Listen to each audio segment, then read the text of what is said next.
Mais ils se rappelleront cette journée. Les petites actions pour les grands changements.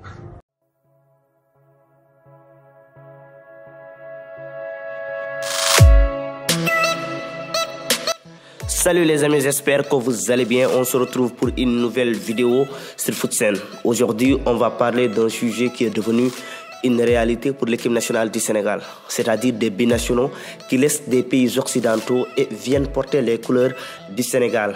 Nous tenterons d'expliquer ce qui est à l'origine de ce changement par rapport aux précédentes années. Mais avant de démarrer, nous tenons à apporter notre soutien à notre compatriote Idrissa Gana Gueye qui vit des moments compliqués en France. Après avoir refusé de jouer le dernier match du PSG parce que les numéros des maillots ont été floqués aux couleurs LGBT, une communauté homosexuelle, il a reçu beaucoup de critiques vis-à-vis des médias français, le taxant d'homophobe.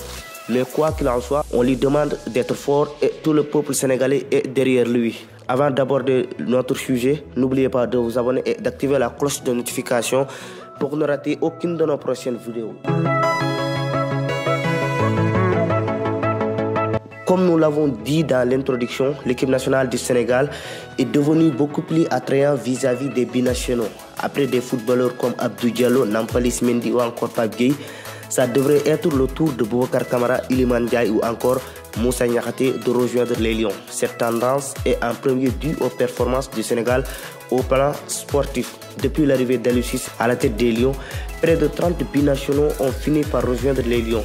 Parmi ces joueurs, beaucoup d'entre eux jouent dans les meilleurs clubs du monde. On peut citer Edouard Mendy, Kalidou Koulibaly, Bouna Sarr, Youssouf Sabaly, entre autres. Entre 2006 et 2015, le Sénégal a vécu une période de disette puisqu'on n'est pas qualifié aux Coupes d'Afrique des Nations 2010 et 2013. Et le Sénégal n'a pas passé les premiers tours de la Coupe d'Afrique 2008, 2012 et celle 2015. Pour les Coupes du Monde, n'en parlons même pas.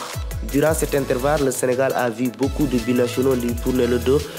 On peut citer Mamadou Sakho, Patrice Evra ou encore Bafétimbi Gomis.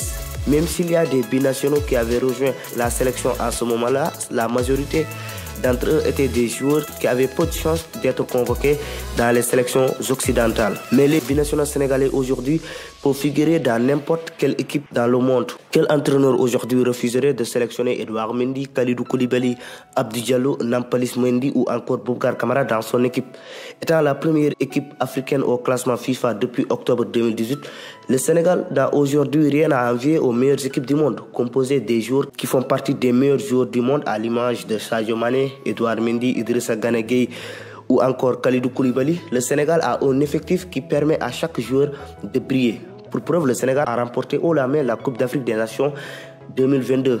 Les binationaux savent que s'ils rejoignent le Sénégal, ils pourront jouer des compétitions comme la Coupe du Monde et peut-être remporter des trophées majeurs. Aujourd'hui, être un footballeur sénégalais donne de la visibilité par rapport à certaines sélections africaines ou même européennes. L'organisation au niveau de la fédération sénégalaise aussi met en confiance les binationaux. Il n'y a plus de problème de transport des joueurs ou bien de primes dans la sélection sénégalaise depuis des années. Les joueurs aujourd'hui ont besoin de se sentir en sécurité d'abord pour faire leur choix. Actuellement, il n'y a plus de problème de logistique dans l'équipe nationale du Sénégal si on se dit la vérité.